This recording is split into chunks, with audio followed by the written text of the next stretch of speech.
Today I'm sharing how we stay clutter-free as a family of 5. I've shared a lot of tips and tricks in the past on different ways we like to keep our home clutter-free, but today I'm focusing on the top few that really make a difference every day in our lives. And if you're new here, make sure you hit the subscribe button to join my channel, and let's jump right into these tips. Adding decluttering as a regular habit into my everyday life has really transformed our home.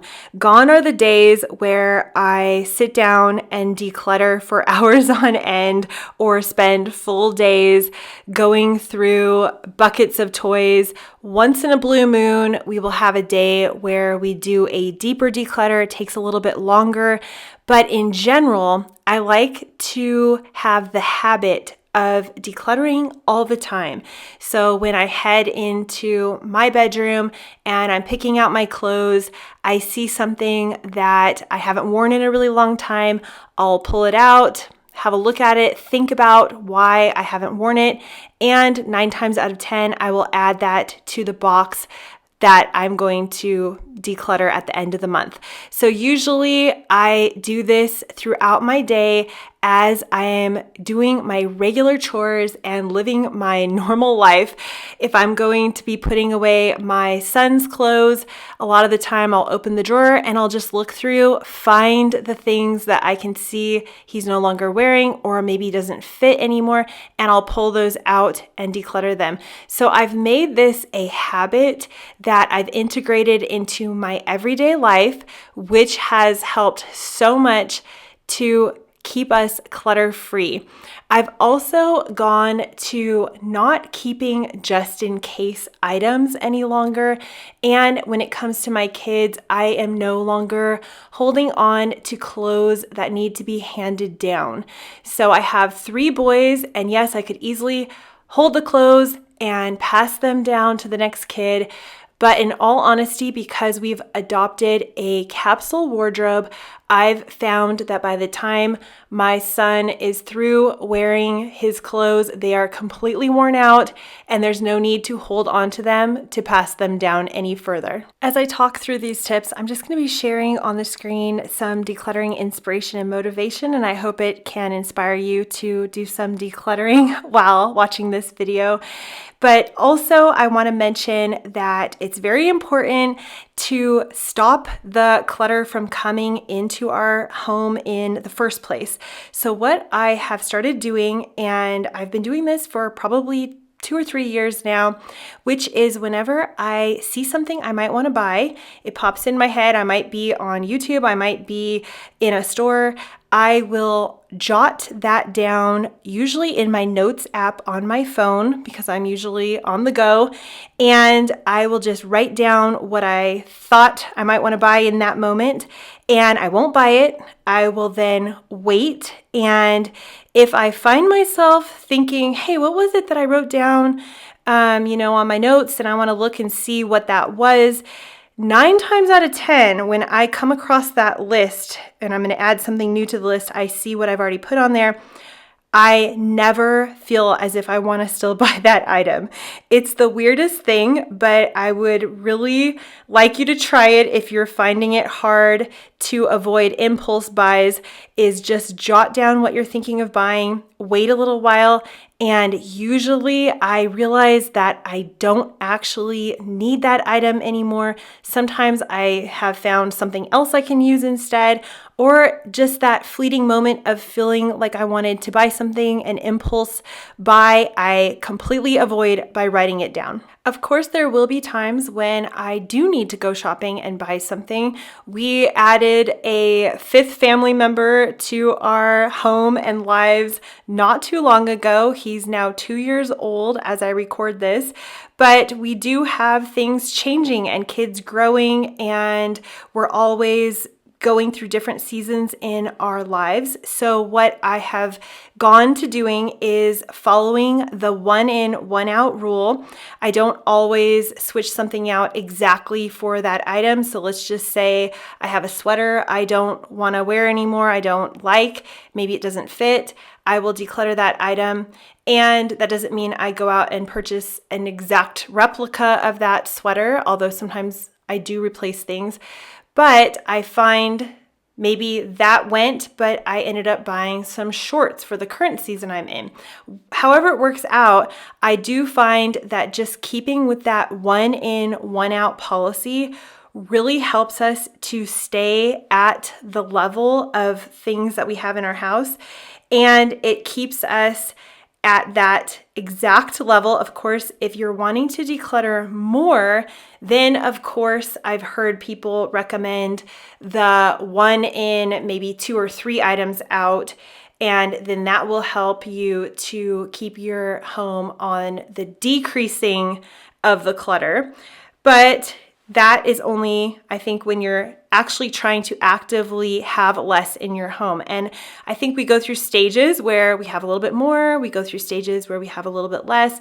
I always try to keep us more on the minimal side because that is what makes me happy and it helps to reduce my anxiety. It also makes it a lot easier for me to clean up our house, put things away, and stay organized. The other rule I really like to follow is just the replacement rule, which is something I sort of talked about, but it's when something breaks, I'm just replacing that exact item. So it is literally the 1 in, 1 out of the exact same item. And that's only if the thing that broke or needs to be replaced is something that I really value and think adds a lot to our lives, and we need to bring a new one in to replace it. If you are currently decluttering your home, I do have an ebook about how we decluttered our home, all the tips and tricks I used to go from cluttered and overwhelmed to completely decluttered and more minimal. So I will leave the link with more information down below in the description box. I am a very creative person. I have an art degree. I love interior design. And I felt when we first started decluttering and becoming more minimal that I would have to stop watching and looking at everything that made me possibly want to have something new in my home. So I thought I would need to stop watching everything on Instagram, stop going to stores, stop looking at creative things that people are doing in their home. And this is something I don't hear a lot of people mention, but I want to share it because I think it could possibly help you if you're struggling with this as well, which is that we can appreciate what other people are doing in their homes, the beautiful decor that they decide they want to have in their home, even if it might be a little bit too much for us in our homes. We can also appreciate all the beautiful Christmas decorations or maybe Easter decorations or whatever the person is decorating for. We can still like to look at that, get inspiration from it, feel inspired, but I don't need to feel as if I need those things in my home. So I follow quite a few home decor channels, and I love watching things about people decorating their homes, but I've found that I can just tell myself, just because I love looking at this, it does not mean that I need to rush out and go buy it and add it to my home.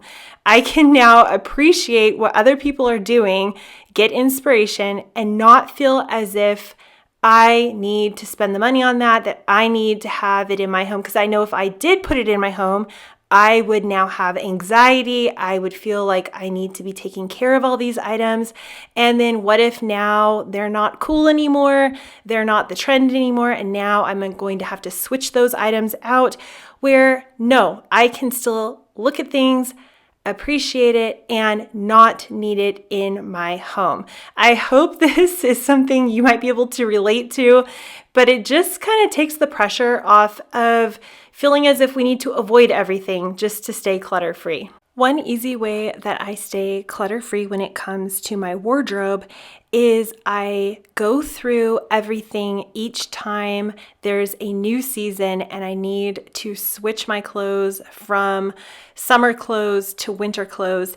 Where we live, we have very little difference in temperatures between each season except for when we switch from pretty much fall to winter. And then we have our warm clothes for quite a long time until we pretty much switch to summer. So I'm not switching it as often as other places in the world, I'm sure. But I do find at least once or twice a year when I'm switching things around, I like to go through everything, dig a little deeper, and find those clothes that either no longer fit, I was keeping just in case, or maybe there's something that I just find myself not wanting to wear anymore, or it could be worn out. All of these will be decluttered, either donated or given to somebody who could use them. In the worst case scenario, maybe they are thrown away. There does come that time where things are so worn out that they cannot be donated. But in most cases, I just like to donate things instead of trying to sell them because I find it easier to get it out of my house, have the room that I want, and then if I do need to replace the item, I will have the room to replace it as well.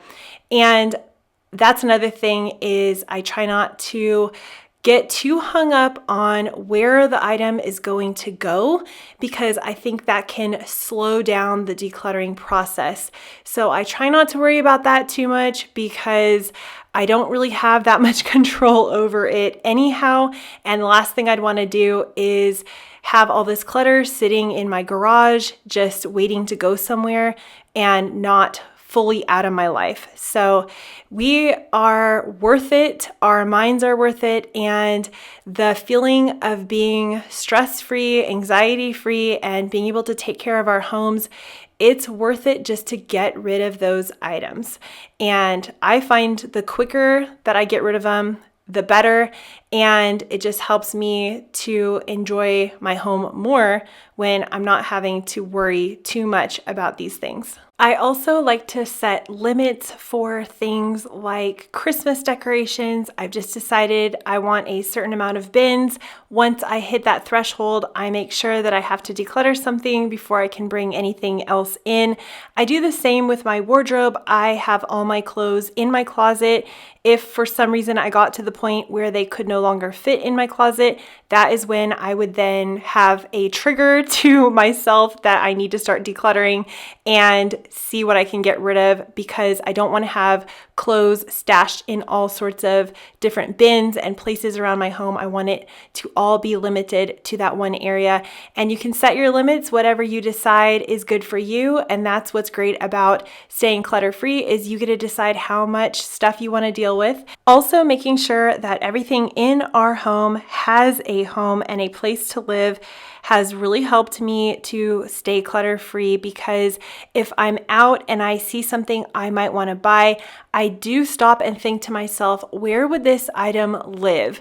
Would I put it in my office, in the living room? Where would this piece of decor go? Or this piece of clothing? How would I integrate it into my life?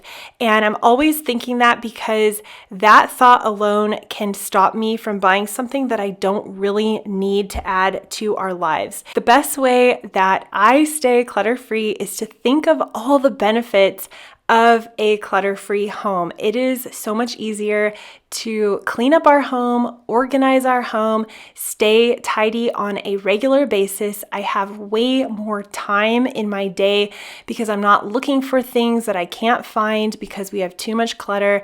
Overall, there are so many benefits. If you're new here, make sure you hit the subscribe button to join my community. I will see you in the next video, and I hope you have an amazing day. Bye.